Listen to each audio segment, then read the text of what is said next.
Hello guys, আসসালামু আলাইকুম। আমি আছি এখন ভদ্রার মোড়, রাজশাহী।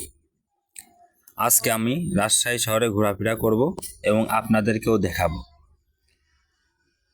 এখন নাস্তা করছি, এটা ভদ্রার মোড় অতিথি রেস্তোরাঁ। এখানে রান রুটি আর ডিম ভাজি আর সবজি ছিল। তিনজন মিলে মোট 225 টাকা বিল হয়েছে। এরপরে আমরা চলে যাই নিউ গভর্নমেন্ট কলেজ, অর্থাৎ জেলখানা বা কারা প্রশিক্ষণ কেন্দ্র। যেতে যেতে রাস্তা যে ভিউটা দেখলাম খুবই অসম্ভব সুন্দর লাগলো। আমার ডান হাতে রাজশাহী রেল স্টেশন, এটা রেল স্টেশন ছিল। রেল স্টেশন পার হয়ে আস্তে আস্তে শহর দেখতে দেখতে আমরা চলে গেলাম নিউ গভর্নমেন্ট কলেজ বা কারা সেন্টার। এই যে শহরের যে সৌন্দর্যটা, মানে একবারে নিট অ্যান্ড ক্লিন শহর, খুবই চমৎকার লাগে। আমি যতবারই আসি এই শহরে ঘুরতে আমার কাছে খুবই ভালো লাগে।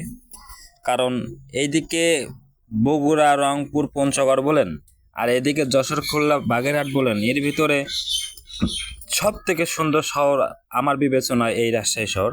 কারণ এত সুন্দর নিট অ্যান্ড ক্লিন শহর আর আমার চোখে বাঁধে না। এদিকে আমি কোথাও এরকম সুন্দর শহর দেখি না। আমি বগুড়া শহরে গেছি, তাও এত নিট অ্যান্ড ক্লিন না। রংপুর শহরে গেছি, তাও এত সুন্দর না। এদিকে খুলনা, যশোর, কিন্তু এই শহরটা একটা অন্যরকম সৌন্দর্য, খুবই সুন্দর। এই যে চলে আসছি আমরা কারা সেন্টার রাজশাহী, কারা প্রশিক্ষণ সেন্টার রাজশাহী। এটা আমার বাঁ হাতে, আর ডান হাতে new government college, new degree government college. এখানে ছোটো ভাই ছিল, ছোটো ভাইয়ের সাথে একটু দেখা করলাম, কথা বললাম, পরে আবার আমরা রওনা দিলাম। আধা ঘন্টাও কথা বলি নাই, 20 মিনিট কথা বলছি, কথা বলে আবার রওনা দিলাম। এখন আমরা যাচ্ছি কালাভুনা খেতে। এই রাজশাহীর বিখ্যাত যে কালাভুনা, মানে গরুর আর মহিষের কালাভুনা, সাথে সাদা ভাত। এটা ছিল আপনার সিটি হাট, মানে ওই জায়গার নাম ছিল হচ্ছে সিটি হাট মোড়। আমি এখন আছি আপনার যে কারা সেন্টার, এই কারা সেন্টার থেকে ওখানে প্রায় 5 কিলোমিটার রাস্তা গেলাম। একটা অটো রিক্সা নিলাম। আচ্ছা, আর একটা দারুণ বিষয় কি জানেন, এই রাজশাহী শহরে কিন্তু কোনো রিক্সা নাই।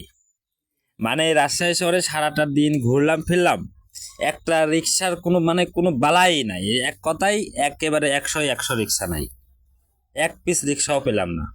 তবে পরে আমি টুকটুকি এলাকার কাছে জিজ্ঞেস করলাম, কথা যে এই শহরে রিক্সা একদম সম্পূর্ণ হারে নিষেধ। সো গাইস, এদিকে চলে আসছে আমরা কালাভুনা, অবশেষে কালাভুনা খেতে।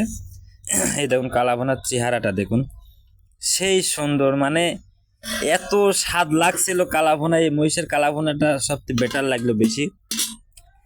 কিভাবে যে মামারা রান্ধে আল্লাহ জানে। এই সিটি হাটে এসে এই বাবুল বাংলা রেস্টুরেন্টে খালাম। সিটি হাটে মোড়ে ঢুকে ডান হাতে এই বাবলু বাংলা খাবার হোটেল অ্যান্ড কালাই হাউস। তো অসাধারণ স্বাদ লাগলো, মানে সে বিষয়টা অন্যরকম। তিনজন ভরপেট খায়, 560 টাকা বিল হলো। এক প্লেট নিছিলাম আচ্ছা মহিষের মাংস, 2 প্লেট নিছিলাম গরুর মাংস, আর 4 প্লেট ভাত। তিনজন মিলে খায় 560 টাকা বিল। তারপরে আবার আমরা একটা টকটকি নিয়ে চলে আসলাম আমচত্র। এ দেখুন আমচত্র চলে আসছি। এই আমচত্রটা খুব নাম শুনেছি, মানে কত লোকের মুখে বা কত লোকের ফোনে ভিডিও দেখছি বা শুনছি, আমি এইভাবে কখনো লাইভে দেখি নাই। আজকে এই আমচক্র নিজ চোখে দেখে খুব ভালো লাগলো, যে রাজশাহী আমচক্রটা অনেক নাম শুনছি, কিন্তু দেখার সৌভাগ্য এবারে হলো। সো গাইস, ভালো থাকবেন, সুস্থ থাকবেন, আর আমাদের জন্য দোয়া করবেন, আমরা আপনাদের জন্য দোয়া করব। আল্লাহ হাফেজ।